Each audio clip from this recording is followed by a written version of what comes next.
우리 옛말에 이런 말이 있습니다. 똥 묻은 개가 겨 묻은 개를 나무란다.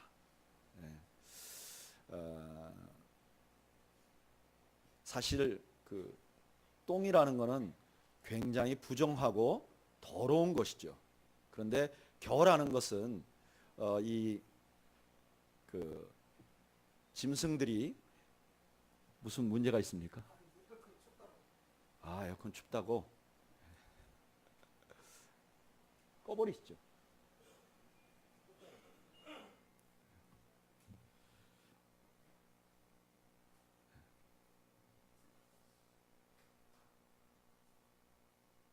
혹시 또 추우신 분 계시면 미리 설교 듣기 전에 끄고 시작하면 어떨까요? 자, 그러면 설교를 계속하겠습니다. 뭐 하다 말았죠. 똥 묻은 개가 겨 묻은 개를 나무란다, 이런 옛말이 있잖아요. 근데 오늘 성경에 보면 그런 얘기가 나오고 있습니다. 오늘 본문에 보면 예수님께서 십자가에 달리실 때 십자가 양옆에 달렸던 두 강도가 있었던 것을 배경으로 말씀을 하고 있습니다. 누가복음에서는 이 두 양쪽에 있는 두 사람을 행악자라고 부릅니다. 십자가에 달린 사람, 악을 행한 사람, 이런 뜻이 있죠. 아마도 많은 사람들이 이 사람은 폭동을 일으켰거나 아니면 사람을 죽였을 가능성이 있다고 생각을 합니다. 이 사람들 둘 다 진짜 죄인이죠. 그런데 이 두 죄인이 가운데 예수님 매달려 있는데 두 죄인이 양쪽에 매달려 갖고 예수님을 비난합니다. 자기들은 죄를 져서 십자가에 매달려서 이제 처형을 당하는데 죄 없는 예수님을 욕하기 시작합니다. 그런데 왜 이 사람들이 욕을 했을까? 자기들이 보기에 자기들은 죄인이고 예수님은 죄가 없는데 왜 예수님에 대해서 욕을 했을까? 여러분, 이 사람들이 예수님이 그리스도인 것은 알았어요. 누가복음 23장 39절 말씀 한번 읽어볼까요? 읽어보죠. 시작. 달린 행악자 중 하나는 비방하여 이르되 내가 그리스도가 아니냐, 너와 우리를 구원하라 하되.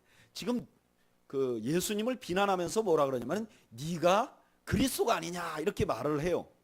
이건 무슨 말이냐면 이 사람들이 예수님이 그리스도란 말을 들어봤어요. 그런데 지금 예수님의 형편이 어떠냐? 십자가에 매달려 있어요. 여러분, 십자가에 매달려 있다는 것은 이 사람이 그리스도가 아니라는 걸 증명해요. 왜냐? 로마법에 십자가에 달린 사람은 사형 언도를 받는 사람이고, 이건 로마인들은 이런 처형 방법을 쓰지도 않아요. 그러니까 확실한 죄인이에요. 또 유대인들은 어떻게 생각하냐면, 유대인들은 나무에 매달려 있으면 그는 죄인이다, 그는 저주받은 자다. 그러니까 예수님이 매달려 있는 것 자체가 저주받은 거예요. 더군다나 이 십자가형은 절대로 살아서 나갈 수가 없는 형벌이에요. 십자가 형벌은 죽을 때까지 매달아 놓는 형벌이에요. 그러니까 지금 예수라는 사람이 스스로 그리스도라고 말하는데, 네가 지금 매달려 있는 형편을 보니까 너는 하나님이 기뻐하는 거 아니야. 하나님이 기뻐하지 않는 그리스도는, 메시아는 이 세상에 없어. 그러니까 너는 절대 그리스도일 수가 없어. 이런 확신 가운데 예수님을 비난하는 거예요. 그런데 이 두 강도가 모두가, 두 행악자가 모두가 예수님을 막 비난하다가 40절에 보면 한 사람이 생각을 바꿉니다. 마음을 바꿔요. 뭐라 그러는가? 40절 한번 읽어볼까요? 읽어보죠. 시작. 하나는 그 사람을 꾸짖어 이르되 내가 동일한 정죄를 받고도 하나님을 두려워하지 아니하느냐. 이런 뜻이죠. 네가 네 죄가를 받고 이렇게 지금 네가 잘못한 상황에서 벌 받고 있으면서도 네 죄를 모르느냐, 이렇게 말해요. 그리고 나서 42절에 놀라운 말을 합니다. 42절 말씀 한번 읽어볼까요? 시작. 예수께서 이르시되 내가 아니요 42절 시작. 이르되 예수여 당신의 나라에 임하실 때 나를 기억하소서 하니. 한편 강도가 마음을 바꿔서 이렇게 말해요. 예수님, 당신의 나라가 임할 때 나를 기억하소서. 아니, 조금 전까지 막 같이 비난하던 사람이 왜 마음을 바꿨을까요? 저는 도대체 이 죽어가던 사람이 왜 예수님에게 이런 부탁을 하게 됐는지 오랜 시간 생각을 해봤어요. 그런데 이 사람의 마음속에 어떤 변화가 있었는지를 우리에게 알려주는 성경 이야기가 있습니다. 그게 어디냐면은 창세기 40장이에요. 우리 창세기 40장을 보면 거기에 누가 나오냐면 옥살이를 하는 요셉이 나와요. 요셉은 원래 잘못하지 않았는데 억울한 누명을 쓰고 감옥에 갇힙니다. 감옥에 갇혔는데 어느 날 그 감옥에 2명의 왕의 관원이 와요. 근데 그 중에 술을 맡았던 관원이 이렇게 말합니다. 아, 내가 어제 꿈을 꿨는데 이 꿈자리가 너무 사납다. 그 꿈이 뭐냐? 포도나무가 3가지가 있는데 싹이 나고 꽃이 피어갖고 포도가 익었어. 그래서 그 손으로 바로의 잔이 있어서 그 포도나무를 따서 바로에게 바쳤다. 이렇게 말해요. 그러니까 요셉이 그 꿈을 어떻게 해석하는가? 당신이 3일 만에 이제 다시 회복될 것입니다. 그리고 나서 창세기 40장 14절 한번 읽어볼까요?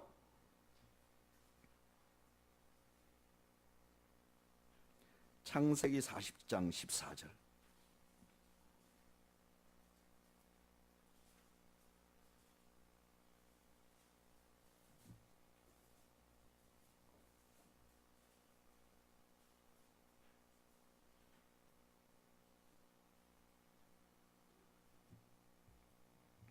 창세기 40장 14절 다 같이 읽어보죠. 시작. 당신이 잘 되시거든 나를 생각하고 내게 은혜를 베풀어서 내 사정을 바로에게 아뢰어 이 집에서 나를 건져주소서. 지금 요셉이 술 맡은 관원장, 아직도 여전히 감옥에 있는 그 사람에게 이렇게 말해요. 나에게 은혜를 베풀어 주십시오. 내 사정을 바로에게 아뢰어서 이 집에서 건져주십시오. 무엇이 이렇게 요셉으로 하여금 술 맡은 관원장에게 부탁하게 만들었죠? 그 술 맡은 관원장이 3일 후에 회복될 거라는 걸 알았기 때문에 그래요. 그러면 오늘 이 한편 강도, 한편 행악자는 왜 예수님에게 당신의 나라에 임할 때에 나를 기억해 주소서라고 말했을까? 지금 그 사람 눈에 보이는 예수님은 아직도 십자가에 달려 있어요. 그리고 그의 고백처럼 그 죄가 예수님을 십자가에 못 박은 것으로 그동안 확신했어요. 예수님은 원래 사람들이 메시아라고 말했는데 지금 십자가에 달린 걸 보니까 이 사람은 절대로 메시아일 수가 없어요. 그래서 비난을 했던 거예요. 다시 말하면 예수님을 비난했던 이유가 예수님의 지금 현재 상황을 보고 예수님을 바라본 거예요. 그런데 그 십자가에 달려서 가만히 보니까 이분이 죄가 없어요. 정말 죄가 없어. 이 사람이 죄가 없는 사람이라면 요셉이 술 관원장을 보는 것 같은 희망이 생긴 거예요. 술 관원장이 지금 현재는 감옥에 있지만 이 사람이 죄가 없는 사람이라면 언젠가는 회복될 것이야. 그것도 3일 후에 회복될 것이야. 만약에 회복되면 나에게 은혜를 베풀어 주십시오라고 말했듯이 지금 이 한편 강도가 보기에 이 예수님을 환경으로 평가를 하면 예수님은 죄인 같아 보여. 그러나 예수님 자신을 보고 환경을 보니까 이 사람은 죄가 없는 분이니까 반드시 회복될 거예요. 그러니까 희망을 갖는 거죠. 근데 또 하나의 걸림돌이 있어요. 뭐가 있냐? 이 사람이 진짜 회복된다 하더라도 자기는 어떤 사람이에요? 이미 죄를 지은 사람이잖아요. 그러니까 자기는 죄인이기 때문에 죽어야 되는 거예요. 이 죄가 해결이 안 되는 거예요. 그런데 이 사람에게 누가복음 23장 34절에 지난주에 우리가 펴봤던 그 예수님의 십자가의 말씀이 이 사람에게 소망을 준 거예요. 무슨 소망을 줬는가? 우리 34절 읽어볼까요? 34절 읽어보죠. 시작. 이에 예수께서 이르시되 아버지 저들을 사하여 주옵소서 자기들이 하는 것을 알지 못함이니이다 하시더라. 그의 옷을 나누어 제비 뽑을세. 지금 한편 강도가 이렇게 생각, 저분이 자기를 죽이는 사람도 용서해 주는구나. 그렇다면 나도 용서받을 수 있겠구나. 이런 소망을 갖게 된 거예요. 그래서 예수님에게 부탁을 하게 된 것입니다. 여러분, 이게 십자가의 비밀이에요. 십자가는 절망 속에서, 절망적인 환경 속에서 십자가를 바라보면 십자가는 그 절망의 색깔을 바꾸어 버립니다. 마치 한편 강도가 절망적인 상황에, 이제 내가 죽을 수밖에 없는 상황에 있지만 그때 십자가를 바라보니까 소망이 생기는 것처럼 십자가는 절망의 색깔을 바꾸어 버려요. 어떻게 바꾸는가? 저를 따라 하시죠. 절망 중에 십자가를 바라보면 나의 절망이 하나님을 만나는 축복을 만들어냅니다. 절망 중에 십자가를 바라보면 그 절망이 하나님을 만날 수 있는, 하나님과 더 가까이 가는 축복으로 만들어 준다는 거예요. 여러분, 이 사람이 폭도였다고 생각을 해봐요. 반역자였다고 생각을 해봐요. 이 사람이 강도였다고 생각을 해봐요. 그런데 이 사람이 안 잡혔어요. 그러면 세상에서 어떻죠? 아, 내가 폭도도 하고 내가 강도짓도 했는데 안 잡혀서 굉장히 럭키한 거죠. 행운의 사람이죠. 그런데 만약에 이 사람이 안 잡혔으면 누구를 몰랐죠? 예수님을 몰랐을 거예요. 근데 이 사람은 잡혔어요. 그리고 십자가에 달렸어요. 고통 가운데 있었어요. 근데 그 고통이 예수님을 만나는 기회로 만들어 준 거예요. 자기의 절망이 예수님을 만날 수 있는 기회를 만들어 준 거예요. 여러분, 이것은 예수님의 십자가에서 처음 일어난 일이 아니에요. 하나님께서 우리를 부르시기 위해서 많은 경우 고통을 사용하세요. 여러분, 에덴 동산을 만들고 그 위에 선악을 알게 하는 나무의 열매를 심었어요. 선악을 알게 하는 나무의 열매는 보암직도 하고 먹음직도 했다 그랬어요. 그러니까 유혹이 있는 거예요. 그런데 그걸 못 먹게 해요. 에덴 동산에는 아무런 고통이 없어요. 그런데 먹고 싶은 걸 못 먹게 하는 고통이 있는 거예요. 그런데 그 고통은 하나님께서 그 아담과 하와에게 하나님을 기억하라는 사인이에요. 너희가 에덴 동산에 있는 거 다 누리다 보면 네가 왕인 것 같지? 네가 이 동산의 주인인 것 같지? 아니야. 이 선악을 알게 하는 나무의 열매를 못 먹게 하는 하나님이 있어. 너희를 다스리는 왕이 있어. 그 왕을 기억해. 그래서 선악과는 어떻게 보면 에덴 동산에서 하나님을 만날 수 있는 길이었어요. 하나님과 대화할 수 있고 하나님의 존재를 인식할 수 있는 길이었어요. 처음부터 하나님은 고통을 통해서 우리를 부르셨어요. 아담과 하와가 죄를 짓고 나서 이 땅에 하나님은 가시와 엉겅퀴를 냈어요. 여러분, 가시와 엉겅퀴는 그 이스라엘에서 보면 이거 굉장히 쓸모없고, 보통 그때 당시 사람들은 그 신발을 신고 다니지 않았어요. 그러면 가시와 엉겅퀴는 이 사람들에게 아주 치명적으로 해를 입히는 존재예요. 그런데 가시와 엉겅퀴를 왜 만드셨는가? 이유는 가시와 엉겅퀴를 보면서 너희들의 상황이 죄 지은 상황이라는 것을 깨닫고 하나님 앞으로 돌아오라 하는 하나님의 사인이죠. 탕자가 집을 나갔어요. 그래서 잘 살았으면 아버지한테 안 왔을 거예요. 근데 이 사람이 망했어요. 그리고 돼지가 먹는 주업 열매를 먹으려고 어떻게 보면 돼지랑 싸웠어요. 그런 비참한 절망이, 내 아버지 집으로 돌아가야 하겠다고 아버지께로 고개를 돌리게 한 거예요. 하나님은 태초부터 고통을 우리를 푸르는 도구로 사용하셨어요. 뿐만 아니라 하나님께서는 절망의 장소로 하나님이 찾아오세요.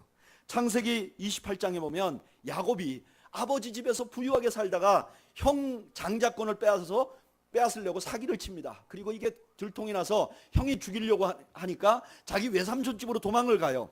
외삼촌 집으로 가다가 들판에서 혼자 잠을 자게 됩니다. 여러분, 들판에서 혼자 잠을 잔다는 것은 굉장히 위험한 상황이에요.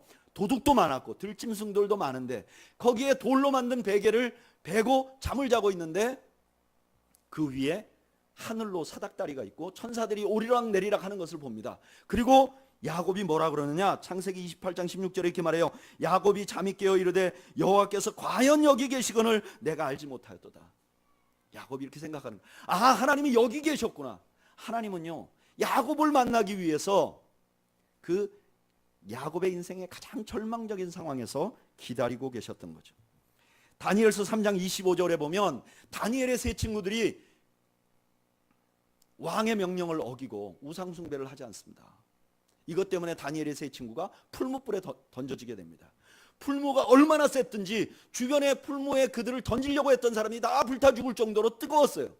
근데 그 안에 그 다니엘의 세 친구들이 살아서 왔다 갔다 하는 거예요.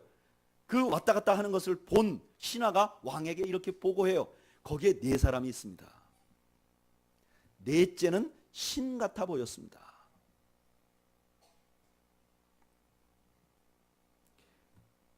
하나님께서는 다니엘의 세 친구가 들어간 풀무불에 함께 들어가신 거예요.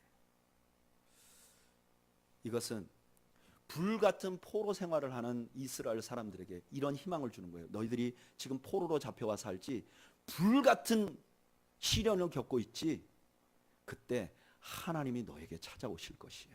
너희와 함께 하실 것이야. 포로로 잡혀가 있는 이스라엘 백성들에게 그런 메시지를 주는 거예요. 여러분, 고통 중에 있으십니까? 절망 중에 있으십니까? 그러면 그 고통 자체에 집중하지 마세요. 고통에 자꾸 집중하면 내가 집중하는 고통은 점점 더 커집니다. 여러분, 제 주머니에 지금 10,000원짜리가 있어요. 이 10,000원짜리를 이렇게 놓고 보면 별로 크지 않아요. 여러분들이 보기에도 크지 않죠.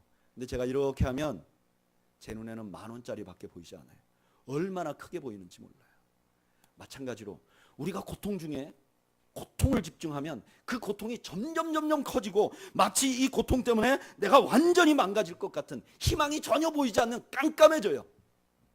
또 고통 중에 자기를 보지 마세요. 자기가 이 어려운 환경 속에서 자기를 자꾸 보면 자기가 굉장히 초라해 보여요. 그 대표적인 사람이 출애굽기 4장 10절에 보면 모세가 그랬어요.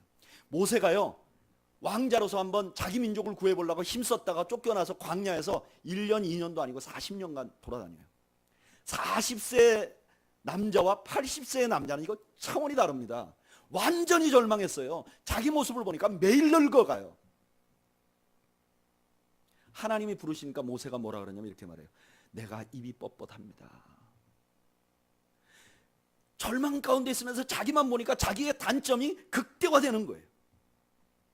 그런데 절망스러운 때는 하나님이 부르시는 때예요.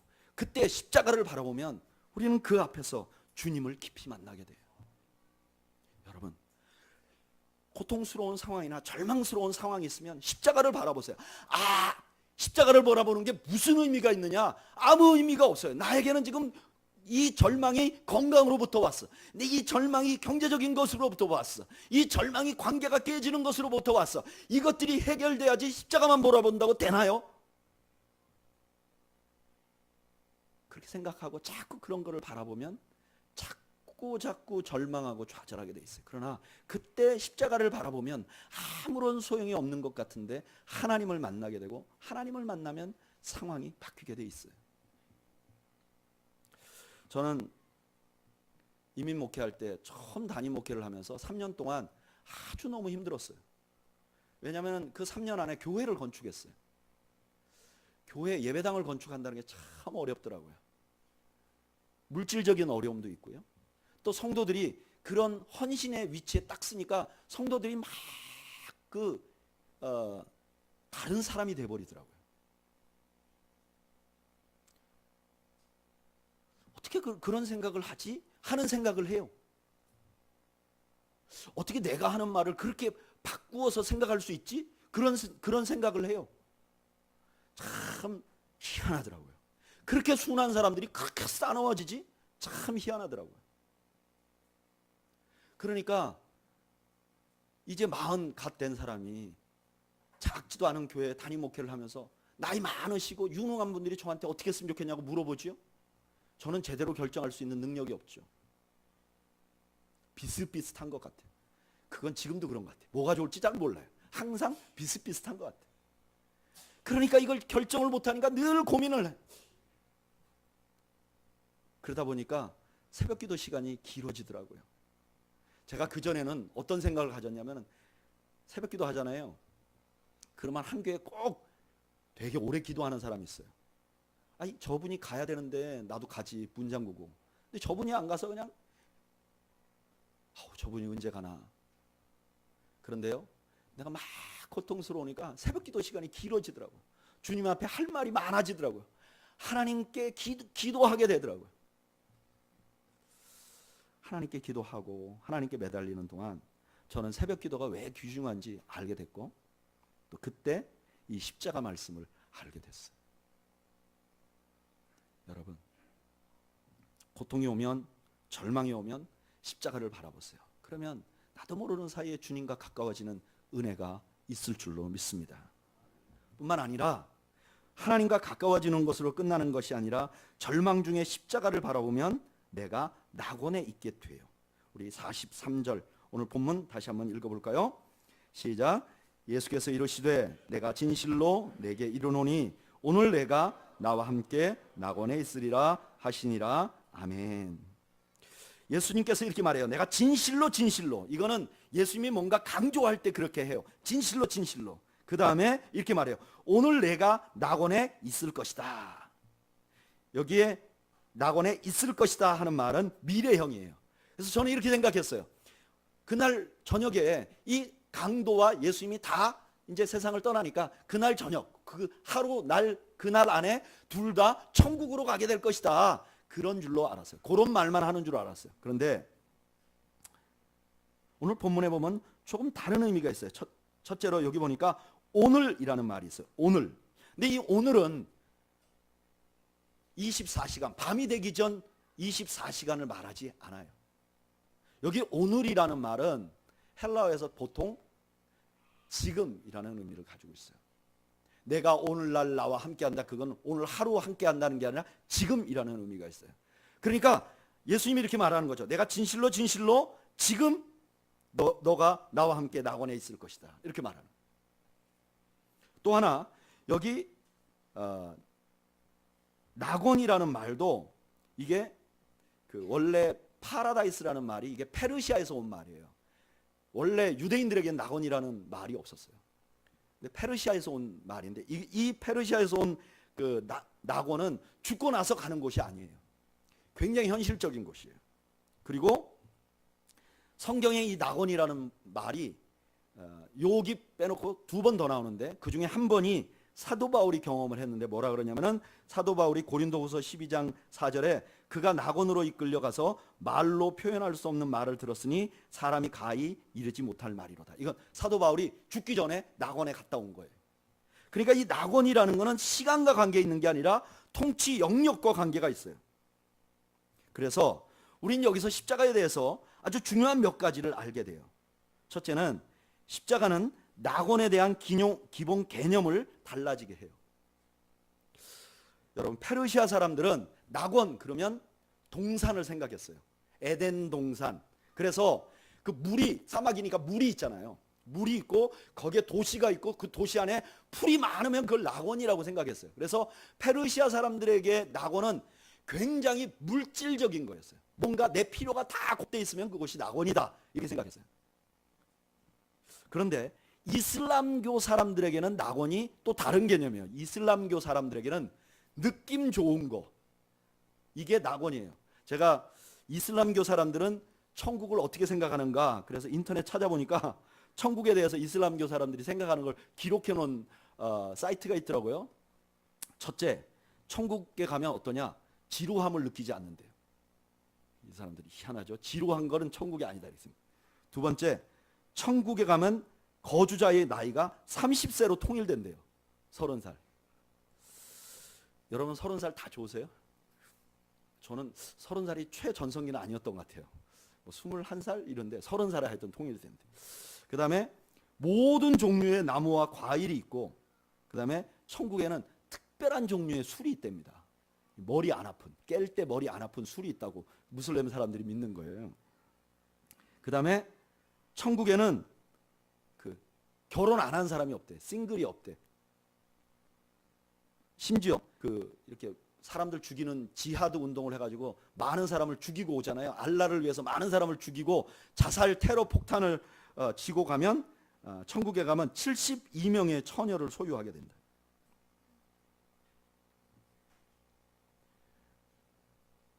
굉장히 자기 만족한 곳이 천국이라고 생각해요. 그런데 주님께서 가르치신 천국은 좀 달라요. 오늘 본문에 보면 주님께서는 천국이란 어떤 곳이냐, 낙원이란 어떤 곳이냐, 주님과 함께하는 곳이 낙원이라는 거예요. 여러분, 주님과 함께하는 곳이 낙원이에요. 그래서 우리가 아까 불렀던 찬송가 483장에 뭐라 그러죠? 높은 산이 거친 들이, 그 다음에 초막이나 궁궐이나 내 주 예수 모신 곳이 그 어디나 하늘나라. 저는요, 컴패션 사역을 하면서 이런 경우를 너무너무 많이 봅니다. 분명히 이 아이들과 이 가족들이 가난 가운데 있는데 그들 삶에 보면 지옥이 아니에요. 행복해해요. 이번에 제가 비전 출입 갔다가 두 가정을 방문했거든요. 근데 한 가정은 부부가 있고 자식이 넷이에요. 근데 이분들은 결혼하는 그날부터 집이 없었어요. 집이 계속 없어요. 그러니까 결혼했는데 집이 없어. 그러니까 일하고 나와서 퇴근할 때 친척 중에 언니네 집에, 오빠네 집에 누가 문이 열렸으면 그 집에 가서 자는 거예요. 그런데도 애를 넷이나 낳았어. 그래가지고 6명의 가족이 있는데 6명의 가족이 지금도 그렇게 살아요. 또 한 가정은 자식이 11명이에요. 11명인데 그 11명의 배가 아직 불러 있어. 그러니까 한 명이 또 나올 거예요. 그 남편의 나이가 40대 중반이에요. 생각해보세요. 40대 중반인데 아이가 11명이에요. 그런데 그 큰 아이가 또 결혼해가지고 그 며느리하고 애 하나가 또 있어요.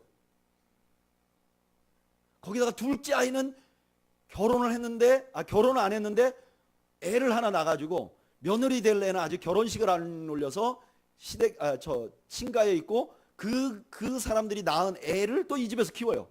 그러니까 총 가족이 몇 명이에요? 16명이에요. 16명에 그 다음 뱃속에 아직 하나 더 있고 17명 스탠바이. 집이 어느 만하냐? 요 방보다 작아요. 요 방보다 작아요, 집이. 근데 거기 17명이 살아요. 가족이 다 같이 식사를 못 한대요. 음식을 만들어 놓으면 음식을 하나씩 들고 나가야 돼. 근데 제가 물어봤어요. 그 부인한테. 어떠세요? 부인이 자기는 날마다 감사하대요. 날마다 행복하대요. 자기는 비록 아무것도 가진 게 없지만 자기는 굉장히 부자래요.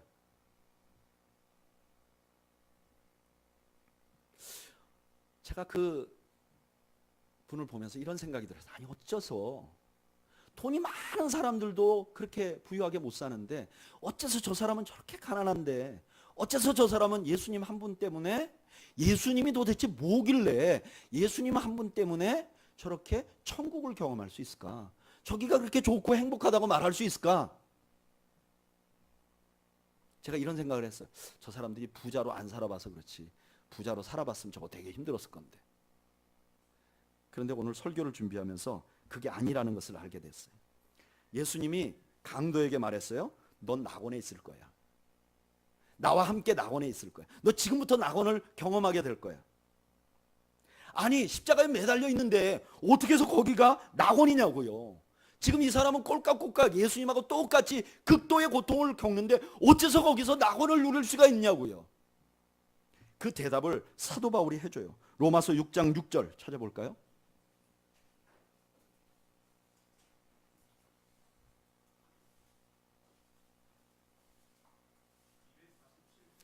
(247페이지)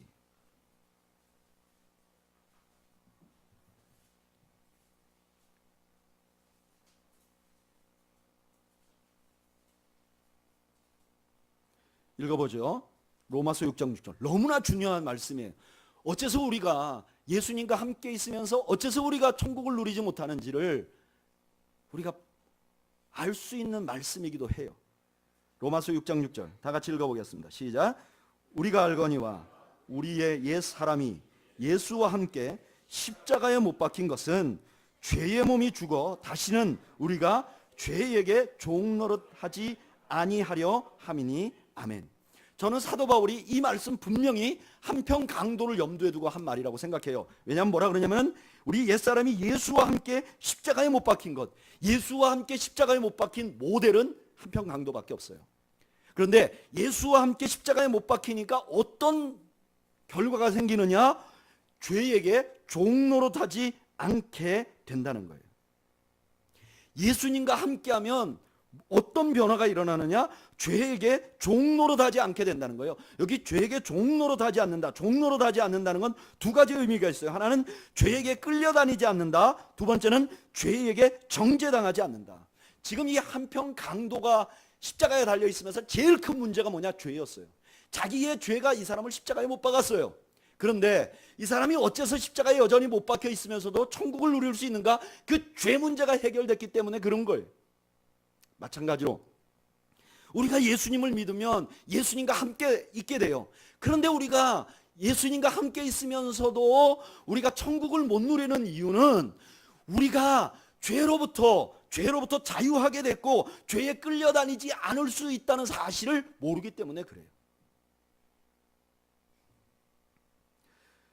여러분, 예수 믿으면 죄에 이길 힘이 있어요. 여러분 믿으십니까? 죄는요, 우리 인생을 망치는 가장 큰 요소예요. 여러분, 우리 인생을 망치는 건 죄예요. 그런데 예수를 믿으면 그 순간부터 죄를 이길 수 있는 힘이 생겨요.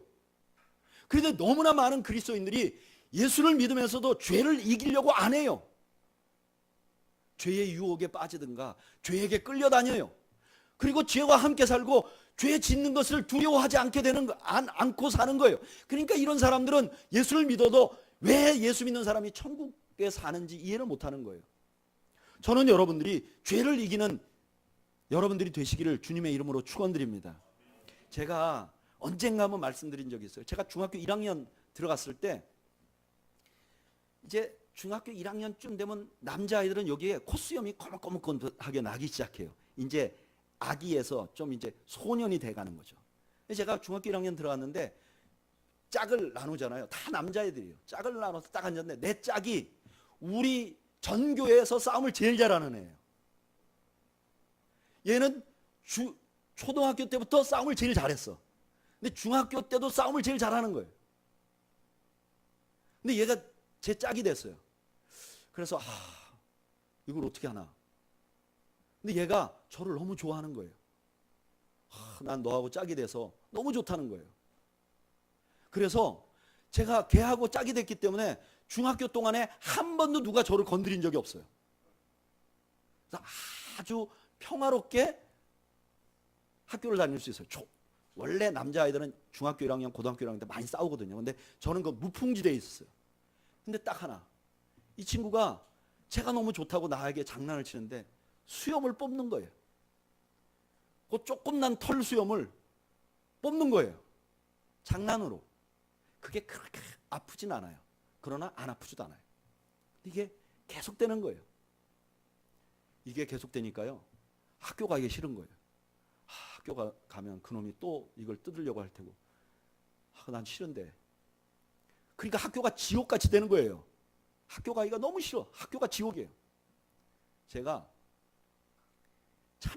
참다 못해서 1학기가 끝날 무렵에 도발을 했어요. 그만하라고 신경질 내고 막 욕을 해버렸어요. 그랬더니 너무 이상하게 그 다음에 안 하더라고요. 제가 그 친구가 전교에서 싸움을 제일 잘하니까 대항하지 못한 거죠. 근데 내 고통이 너무 끌려서 내가 이걸 거절할 수 있는 능력이 있다는 사실도 몰랐는데 이 고통이 커져서 내가 큰 소리 한번 치니까 얘가 그 다음에 수염을 안 뽑으려고 그래요. 그래서 걔하고 계속 친하게 지낼 수 있었어요. 여러분, 우리 그리스도인들은 죄에게 그렇게 할 수 있는 능력이 있어요. 죄는요, 너무나 치명적이고 너무나 죄가 영향력이 크지만 우리가 예수를 믿는 순간에 죄에게 명령할 수 있어요. 나를 괴롭히지 말라고 그렇게 말할 수 있어요. 저는 여러분들이 죄의 유혹이 있을 때 누군가 를 향해서 화를 내거나 내가 누군가를 미워하거나 내가 주님 앞에서 정말 치명적인 죄를 지을 때 죄에게 명령하고 그 죄로부터 이기는 여러분들이 되시길 바라요. 또 죄는요 정죄해요. 죄는 끊임없이 정죄를 해요. 네가 잘났어?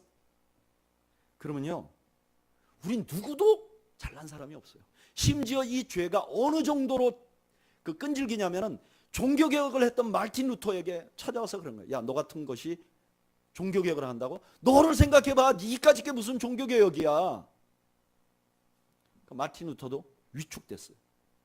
근데 그 마르틴 루터가 오직 의인은 믿음으로 말미암아 살리라. 내가 거룩하게 산 게 아니라 믿음으로 말미암아 살리라.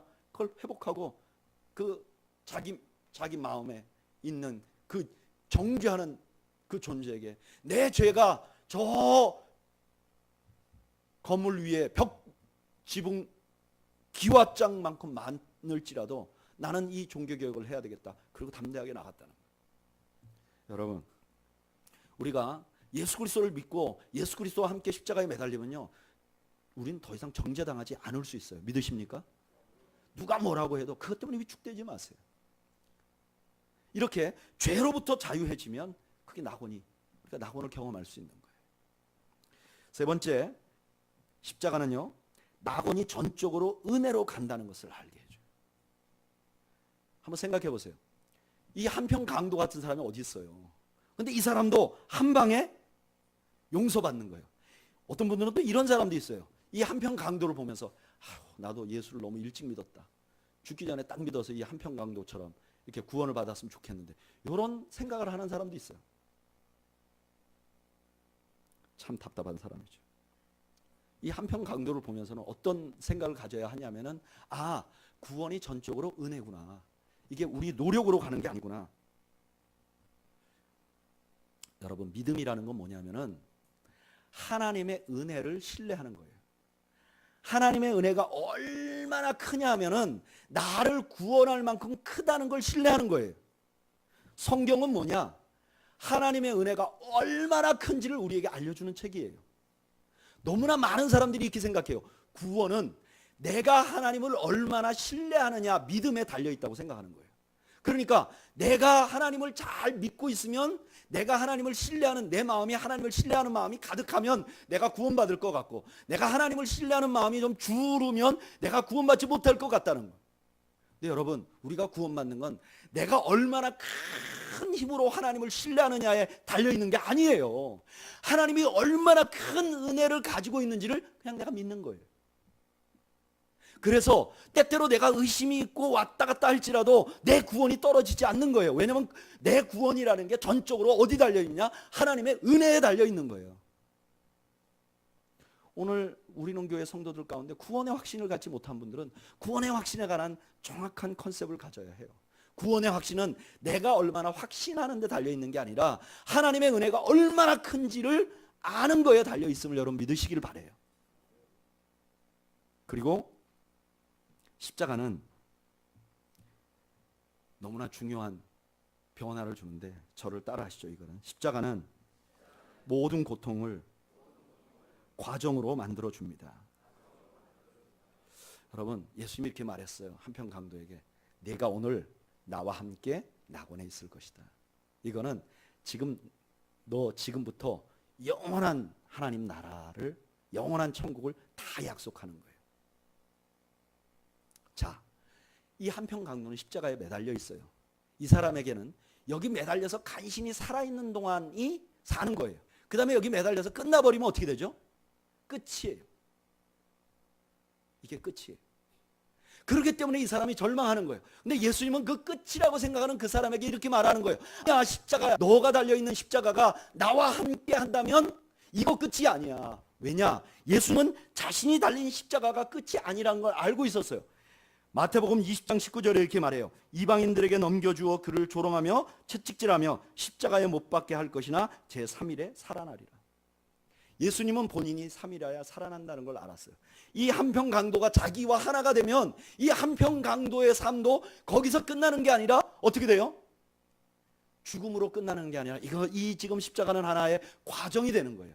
만약에 이 십자가가 끝이라면 그동안의 일생에 지은 모든 죄의 결과로 너는 벌받고 끝이야 라고 하면 이건 절망이죠. 이 고통은 절망이죠. 근데 이 고통이 어떤 고통이든지 영원한 천국에 가는 하나의 영원한 천국으로 소망을 갖게 되면 이건 그냥 과정이 되는 거예요. 여러분, 저는 여러분들이 이 사실을 기억하길 바라요. 우리가 예수님을 믿는 순간 우리가 당한 고통은 어떤 고통이든지 과정이에요. 끝은 어떻게 되는가? 요한계시록 21장 1절부터 4절 우리 읽어보죠.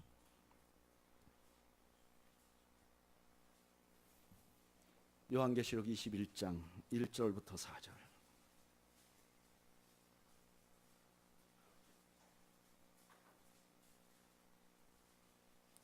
요한계시록은요, 지금 극심한 고통을 당하고 있는 그리스도인들에게 요한 사도가 본 환상을 기록한 거예요.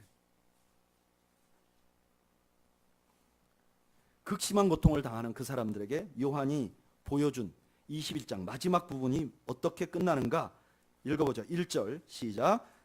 또 내가 새 하늘과 새 땅을 보니 처음 하늘과 처음 땅이 없어졌고 바다도 다시 있지 않더라. 그 다음 2절 읽어보죠. 시작. 또 내가 보매 거룩한 성 새 예루살렘이 하나님께로부터 하늘에서 내려오니 그 준비한 것이 신부가 남편을 위하여 단장한 것 같더라. 3절 읽어보죠. 내가 들으니 보좌에서 큰 음성이 나서 이르되 보라 하나님의 장막이 사람들과 함께 있으며, 여기 함께 있는다는 말이 다시 나오지요. 천국은 어떤 것이냐? 예수님과 함께 하는 것이죠. 계속 읽어보죠. 시작. 하나님이 그들과 함께 계시리니 그들은 하나님의 백성이 되고 하나님은 친히 그들과 함께 계셔서. 4절 읽어보죠. 시작. 모든 눈물을 그 눈에서 닦아주시니 다시는 사망이 없고 애통하는 것이나 곡하는 것이나 아픈 것이 다시 있지 아니하리니 처음 것들이 다 지나갔음이러라. 아멘. 천국은 어떤 것이냐? 처음 것들이 다 지나간 뒤 지나가게 되는 것. 지금 이 한평강도는 한평강도에게 예수님이 하신 마지막 말씀, 오늘 내가 나와 함께 낙원에 있으리라는 말은 이 한평강도가 이 땅에서도 낙원을 누릴 수 있다는 것을 말씀하실 뿐만 아니라 지금 너의 삶이 끝이 아니다. 너는 지금 절망 같고, 너는 지금 희망이 없는 것 같고, 너는 지금 아무것도 아닌 거 할 수 없는 것 같지만 이게 끝이 아니야 라고 말하는 거예요.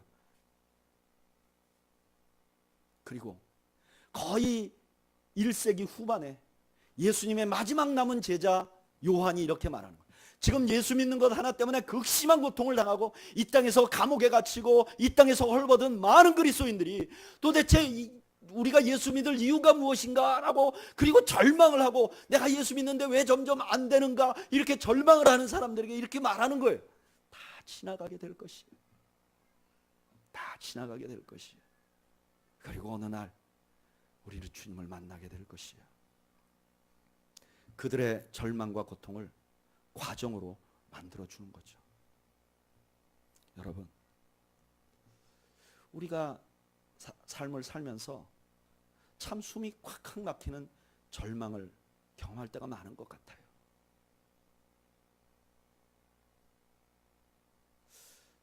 야, 이제 어떻게 해야 되나? 심지어는 내가 이렇게 살아 뭐 하나? 그때 십자가를 바라보세요. 그러면 그 십자가는 그게 다가 아니라는 것을 우리에게 알려줍니다. 그것도 지나가게 될 것이라는 것을 알려줍니다. 기독교 신앙은 내가 극심한 고통을 겪지 않는 것이 아니라 극심한 고통 속에서도 이게 끝이 아니라는 것을 믿는 믿음이 기독교 신앙입니다. 오래전에 이순옥 씨라는 분의 간증을 들었어요. 이분이 북한에서 굉장히 잘 나가는 그 물건들을, 북한의 정부의 물건들을 이렇게 관리하는 직분에 있다가 그만 자칫해서 정치범들이 수용되는 수용소에 갇히게 됐어요. 그런데 그 수용소에 보니까 그 정치범들이 있는 가운데서도 특별히 혹독하게 그 핍박을 당하는 사람들이 있었어요. 나머지 사람들도 거기서 아주 뼈가 으스러질 만큼 중노동을 하는데, 특별히 그 일부의 몇 사람들은 더 큰 노동을 시키는데, 어떤 노동을 시키냐? 쇳물을 이렇게, 쇳물 옆에서 쇳물을 이렇게 내리는, 그래서 긴 작대기로 쇳물을 다루는. 근데 이 사람들이 옷도 안 주고 앞에 앞치마 하나만 딱 입혀서 그 앞에서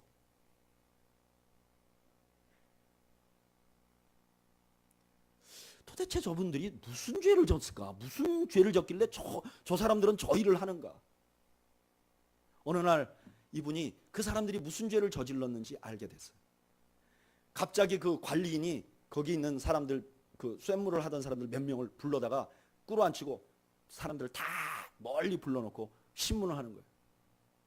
너희들이 이래도 예수 믿겠다고 하느냐? 우리 주석님을 믿어야지. 어떻게 예수를 믿느냐? 그런데 이 사람들이 쇳물을 녹이느라고 다 말라서 뼈만 남았고, 그 다음에 남자고 여자고 머리카락은 다 없어졌고, 괴물같이 생긴 그 사람들이 아무도 예수 그리스도를 부인하지 않는 거예요. 그러니까 이 관리인이 지금이라도 만약에 여기서 부인하면 너희들 내보내주겠다, 이렇게까지 회유를 하는데 그 회유 듣지 않는 거예요. 그러니까 이분이 너무 그 관리인이 화가 나가지고 이 사람들을 두들겨 패기 시작하는데, 때리니까 뼈가 뚝뚝 부러져 버리는 거예요. 너무 약하니까. 그래도 분이 안 풀리니까 쇳물을 하나 터가지고 그 사람한테 뿌려버리는 거예요. 이 이순옥 씨가 충격을 받았어요. 도대체 저 사람들은 무엇 때문에 저렇게 하는가? 도대체 뭐가 저렇게 만드는가?